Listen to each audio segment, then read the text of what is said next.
প্রিয় দর্শক, আজ আমি আপনাদের এমন একটা যুদ্ধের ভিতরের গল্প শোনাবো যে যুদ্ধটা আমেরিকা শুরু করেছিল চরম অহংকার নিয়ে, কিন্তু আজ তারা আক্ষরিক অর্থেই পালানোর পথ খুঁজছে। হ্যাঁ, আমি ইরানের সাথে আমেরিকার সংঘাতের কথাই বলছি, কিন্তু ভিডিওর শেষে আমি আপনাদের এমন একটা গোপন সত্য জানাবো যা শুনলে আপনি বুঝতে পারবেন কেন এই যুদ্ধটা আসলে আমেরিকার কফিনে শেষ পেরেক ঠুকতে যাচ্ছে এবং কেন পুরো মধ্যপ্রাচ্যের জিওপলিটিক্যাল কন্ট্রোল চিরতরে পশ্চিমাদের হাতছাড়া হতে যাচ্ছে। আপনারা যারা ভাবছেন আমেরিকা এখনও বিশ্বে ছড়ি ঘোরাচ্ছে, তারা আজকের এই বিশ্লেষণটা দয়া করে খুব মনোযোগ দিয়ে শুনবেন। আপনাদের দৃষ্টিভঙ্গি এই যুদ্ধের মাঝে একদম বদলে যাবে। আসুন একেবারে ফ্যাক্ট এবং ডেটা দিয়ে কথা বলি। আজ 27 মে ঠিক সকাল 10টায় আমেরিকার অন্যতম প্রধান মূলধারার সংবাদ মাধ্যম CNN এই রিপোর্টটি প্রকাশ করেছে। তাদের এই রিপোর্টের শিরোনামটা একটু খেয়াল করুন। শিরোনামটা হলো Trump might not have a good way out of the Iran war, অর্থাৎ ইরান যুদ্ধ থেকে বের হয়ে আসার কোনো সম্মানজনক বা ভালো উপায় হয়তো ট্রাম্পের কাছে আর অবশিষ্ট নেই। দর্শক, একটু লজিক্যালি চিন্তা করুন, যে CNN বা পশ্চিমা মিডিয়াগুলো দিনরাত কেবল আমেরিকার সামরিক শক্তির গুণগান গায়, তারা হঠাৎ করে কেন এরকম একটা চরম হতাশার খবর ছাপতে গেল? আসল ব্যাপারটা হলো পরিস্থিতি এখন আমেরিকার স্ট্যাবলিশমেন্টের নিয়ন্ত্রণের সম্পূর্ণ বাইরে চলে গেছে। তারা বুঝতে পারছে যে তারা এমন একটা ফাঁদে পা দিয়েছে যেখান থেকে সামনে এগোলেও বিপদ আর পিছিয়ে আসলেও চরম অপমান। আজকের এই CNN এর রিপোর্টটি কোনো সাধারণ খবর নয়, এটা মূলত পশ্চিমা বিশ্বের পতনশীল আধিপত্যের একটি স্বীকারোক্তি মাত্র। আপনারা জানেন যে পশ্চিমাদের একটা পুরনো অভ্যাস আছে। তারা যখন কোনো যুদ্ধ শুরু করে তখন তারা তাদের দেশের জনগণকে বোঝায় যে এটা হবে একটা কেক ওয়াক বা খুব সহজ একটা জয়। ডোনাল্ড ট্রাম্প যখন ইরানের সাথে এই সংঘাতের মাত্রা বাড়িয়েছিলেন তখনও কিন্তু ঠিক একই কাজ করা হয়েছিল। কিন্তু CNN এর আজকের এই 27 মে সকাল 10টায় প্রকাশিত রিপোর্টটি বলছে সম্পূর্ণ ভিন্ন কথা। আমেরিকার জনগণ এখন এই যুদ্ধ নিয়ে চরম বিরক্ত। তারা বুঝতে পারছে যে এই সংঘাতের কোনো ইতিবাচক ফলাফল আসার সম্ভাবনা নেই। শুধু তাই নয়, আমেরিকার সাধারণ মানুষ এখন আর বিশ্বাসই করছে না যে ইরানকে কোনো ছাড় দিতে বাধ্য করা যাবে। অর্থাৎ আমেরিকা যে শর্তগুলো ইরানের উপর চাপিয়ে দিতে চেয়েছিল তার কানাকড়িও যে অর্জিত হবে না, সেটা খোদ আমেরিকানরাই এখন বিশ্বাস করা শুরু করেছে। এখানে একটা জিনিস খুব মনোযোগ দিয়ে বুঝতে হবে দর্শক, একটা যুদ্ধ জেতার জন্য শুধু শক্তিশালী অস্ত্র থাকলেই হয় না, দেশের মানুষের সমর্থন লাগে। যখন দেশের মানুষ বুঝতে পারে যে তাদের সরকার একটা অর্থহীন এবং অহংকারী যুদ্ধে লিপ্ত হয়েছে, তখন সেই সরকারের পরাজয় মূলত সেখান থেকেই শুরু হয়ে যায়। আসুন এবার একটু গভীরে যাওয়া যাক। CNN তাদের রিপোর্টে বলছে যে যুদ্ধ থামানোর জন্য একটা চুক্তির কথা হয়তো বাতাসে ভাসছিল, কিন্তু চুক্তির যে শর্তগুলো বাইরে লিক হয়ে এসেছে সেগুলো আমেরিকার কট্টরপন্থী রিপাবলিকানদের কাছে একেবারেই অগ্রহণযোগ্য। কেন জানেন? কারণ সেই কট্টরপন্থীরা চরম আতঙ্কে ভুগছে। তারা সিগন্যাল দিচ্ছে যে এই মুহূর্তে যদি আমেরিকার সরকার যুদ্ধ থামানোর জন্য কোনো চুক্তি করে তবে সেই চুক্তি মূলত ইরানকে যুদ্ধের আগের চেয়েও অনেক বেশি শক্তিশালী করে তুলবে। খেলাটা বুঝলেন দর্শক? এই পয়েন্টটা হলো আজকের আলোচনার সবচেয়ে বড় কেন্দ্রবিন্দু, মাস্টার স্ট্রোক। আমেরিকা যখন যুদ্ধ শুরু করেছিল ইরানকে দুর্বল করার জন্য, তাদের অর্থনীতি ধ্বংস করার জন্য, তাদের সামরিক শক্তিকে পঙ্গু করার জন্য, আর আজ আমেরিকার নেতারাই ভয় পাচ্ছে যে যুদ্ধ থামলে ইরান উল্টো আরও শক্তিশালী হয়ে আবির্ভূত হবে। এটাই হলো নন ওয়েস্টার্ন দেশগুলোর কৌশলগত ধৈর্যের জয়। ইরান পশ্চিমা প্রপাগ্যান্ডায় পা না দিয়ে অত্যন্ত ঠান্ডা মাথায় নিজেদের অবস্থান ধরে রেখেছে। তারা পশ্চিমাদের ডাবল স্ট্যান্ডার্ডের কাছে কোনো মতেই মাথা নত করেনি। সিএনএন তাদের আজকের এই রিপোর্টে বেশ কিছু চাঞ্চল্যকর জনমত জরিপ তুলে ধরেছে। ফক্স নিউজের মতো কট্টর কনজারভেটিভ মিডিয়ার পোল বলছে মাত্র 39% আমেরিকান ভোটার চায় যে আমেরিকার লক্ষ্য পূরণ হওয়া পর্যন্ত এই সামরিক অভিযান চলুক। অন্যদিকে 61% মানুষ বলছে না, একটা নির্দিষ্ট সময়ের মধ্যে যুদ্ধ এখনই শেষ করো। একটু চিন্তা করে দেখুন দর্শক, যে ফক্স নিউজ সবসময় যুদ্ধের পক্ষে গলা ফাটায় তাদের দর্শকরাই এখন বলছে যে অনেক হয়েছে, এবার থামো। একইভাবে নিউ ইয়র্ক টাইমসের পোল বলছে 52% ভোটার চায় আমেরিকা এখনই সামরিক অভিযান বন্ধ করুক, এমনকি যদি ইরানের সাথে তাদের পরমাণু কর্মসূচি নিয়ে কোনো চুক্তি নাও হয় তবুও। মাত্র 37% মানুষ বলছে চুক্তি না হলে যুদ্ধ চালিয়ে যেতে। এর মানে কি দাঁড়ায়? এর মানে হলো আমেরিকার জনগণ তাদের দেশের তথাকথিত গ্লোবাল পুলিশ হওয়ার যে ভণ্ডামি সেটা ধরে ফেলেছে। তারা বুঝতে পারছে যে হাজার হাজার মাইল দূরে অন্য একটা সার্বভৌম দেশের উপর খবরদারি করতে গিয়ে আমেরিকা মূলত নিজেদের অর্থনীতি এবং বৈশ্বিক সম্মান, এই দুটো জিনিসকেই পুরোপুরি জলাঞ্জলি দিচ্ছে। এবার আসুন সবচেয়ে বড় পশ্চিমা মিথ্যাচারের জায়গাটিতে, ইরানের পরমাণু কর্মসূচি।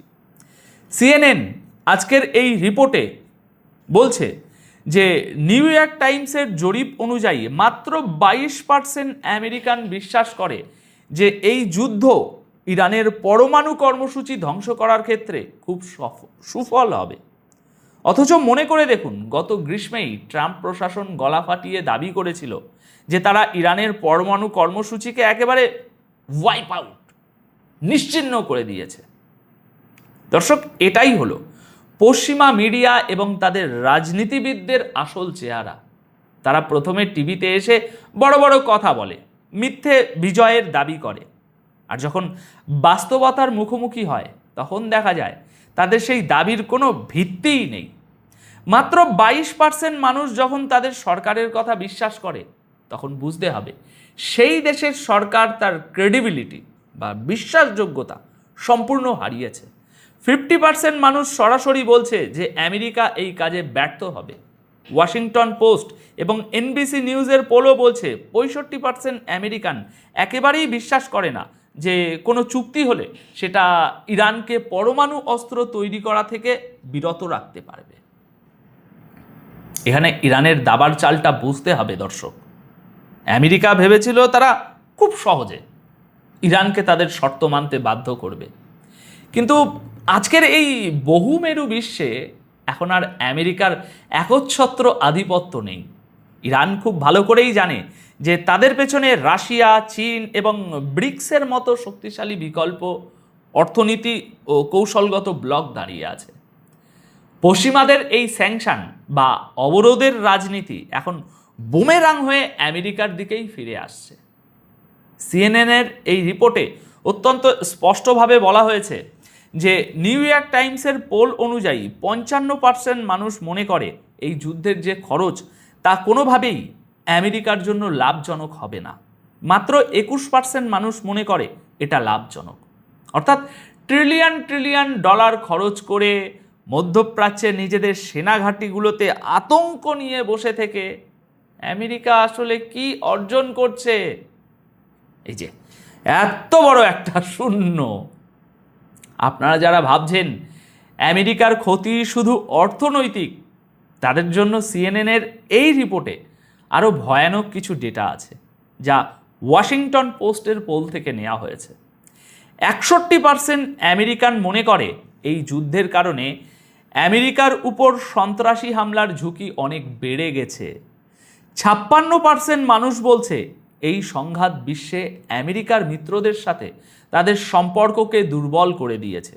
আর 89% মানুষ মনে করে এর ফলে মধ্যপ্রাচ্যের স্থিতিশীলতা আরও বহু গুণ খারাপ হবে। দেখুন দর্শক, পশ্চিমা বিশ্ব সবসময় নিজেদেরকে শান্তিরক্ষক হিসাবে দাবি করে, তাই না?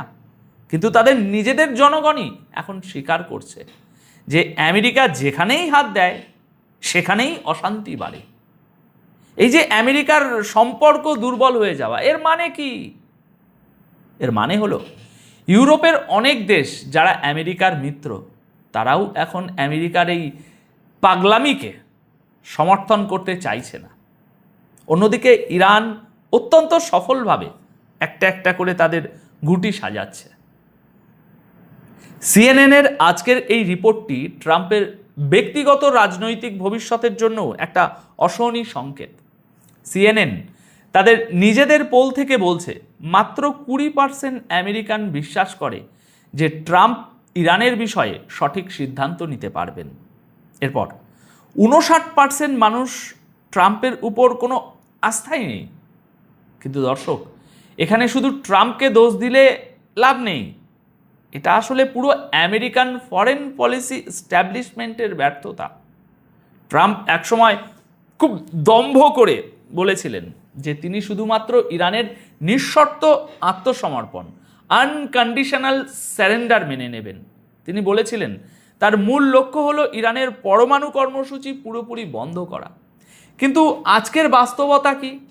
সিএনএন নিজেই স্বীকার করছে যে আলোচনার টেবিলে আমেরিকার সেই বড় বড় শর্তগুলো এখন ক্রমাগত দুর্বল হয়ে যাচ্ছে। লজিক্যালি চিন্তা করুন, যে আমেরিকা নিঃশর্ত আত্মসমর্পণের কথা বলতো, তারা আজ, তাদের মিডিয়া আজ যে কোনো উপায়ে একটা ফেস সেভিং ডিল বা সম্মান বাঁচানোর চুক্তি খুঁজছে। কেন? কারণ ইরানকে শেষ করা তো দূরের কথা, আমেরিকার এই আগ্রাসনের কারণেই এই ইরান এখন আগের চেয়ে অনেক বেশি শক্তিশালী, অনেক বেশি সংগঠিত। তারা মধ্যপ্রাচ্যে পশ্চিমা আধিপত্যকে সরাসরি চ্যালেঞ্জ করছে। ট্রাম্প শুরুতে দুটো মারাত্মক ভুল করেছিলেন, যা সিএনএনের এই রিপোর্টেও উঠে এসেছে। প্রথমত, এই যুদ্ধ শেষ করার জন্য তার কাছে কোনো সুস্পষ্ট অর্জনযোগ্য পরিকল্পনা ছিল না। দ্বিতীয়ত, তিনি সাফল্যের মানদণ্ড এত উঁচুতে সেট করেছিলেন যে এখন সেটা ছোঁয়া তার পক্ষে একেবারেই অসম্ভব। তাহলে এখন আমেরিকার সামনে উপায় কি ভাই? হয়তো আবার নতুন করে বড় পরিসরে আক্রমণ শুরু করে যুদ্ধকে দীর্ঘায়িত করা, যেটা আমেরিকার জনগণ একেবারেই এই মুহূর্তে চাইছে না। অথবা কোনো মতে লেজ গুটিয়ে পালিয়ে আসা। দর্শক, ভিডিওর শুরুতে আমি আপনাদের বলেছিলাম যে শেষে একটা গোপন সত্য উন্মোচন করব। আজকের এই সিএনএনের এই প্রকাশিত রিপোর্টের আসল অর্থ কি দাঁড়াচ্ছে? আসল সত্যটা হলো, আমেরিকা এখন আর মধ্যপ্রাচ্যের ভাগ্য নির্ধারক নয়। এই যুদ্ধ থেকে আমেরিকা যদি এখন খালি হাতে ফিরে আসে, তবে সেটা হবে গ্লোবাল সাউথ এবং নন ওয়েস্টার্ন দেশগুলোর জন্য একটা বিশাল সিগনাল। সিগনালটা হলো আমেরিকাকে চ্যালেঞ্জ করা যায় এবং তাদেরকে হারানোও সম্ভব। এটাই আমেরিকার সবচেয়ে বড় আতঙ্ক।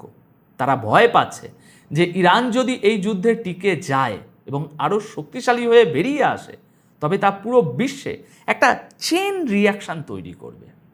সৌদি আরব, ইউএইর মতো এই যে আমেরিকার যত পুরনো মিত্র আছে, এই মিত্ররা তখন আমেরিকার দিক থেকে মুখ ফিরিয়ে পুরোপুরি চীন এবং ব্রিক্সের দিকে একটু একটু করে ঝুঁকে পড়বে।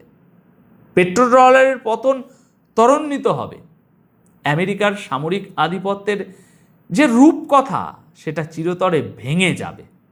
সিএনএনের রিপোর্টে যে বলা হয়েছে, getting out now might just be the last terrible option, বা এখনই বের হয়ে যাওয়াটা হয়তো সবচেয়ে কম খারাপ অপশান। এর মানেই হলো আমেরিকা এখন হার স্বীকার করার প্রস্তুতি নিচ্ছে। দেখুন, পশ্চিমা বিশ্বের ভণ্ডামি এবং তাদের ডাবল স্ট্যান্ডার্ড আজ সারা পৃথিবীর মানুষের সামনে পরিষ্কার। তারা মানবাধিকারের কথা বলে, কিন্তু নিজেদের আধিপত্য বিস্তারের জন্য কোনো কারণ ছাড়াই যুদ্ধ চাপিয়ে দেয়। কিন্তু সময় এখন বদলে গেছে। মাল্টিপোলার ওয়ার্ল্ডে কোনো একটি দেশের একক খবরদারি আর চলবে না। ইরান, রাশিয়া, চীনের মতো দেশগুলো প্রমাণ করে দিচ্ছে যে স্ট্র্যাটাজি এবং জিওপলিটিক্যাল দাবার চালে পশ্চিমাদেরকেও মাত দেওয়া সম্ভব। দর্শক, আজকের এই বিশ্লেষণ থেকে একটা জিনিস কিন্তু একদম পরিষ্কার, যে আমেরিকার দম্ভ আজ তাদের নিজেদের ফাঁদেই আটকা পড়েছে।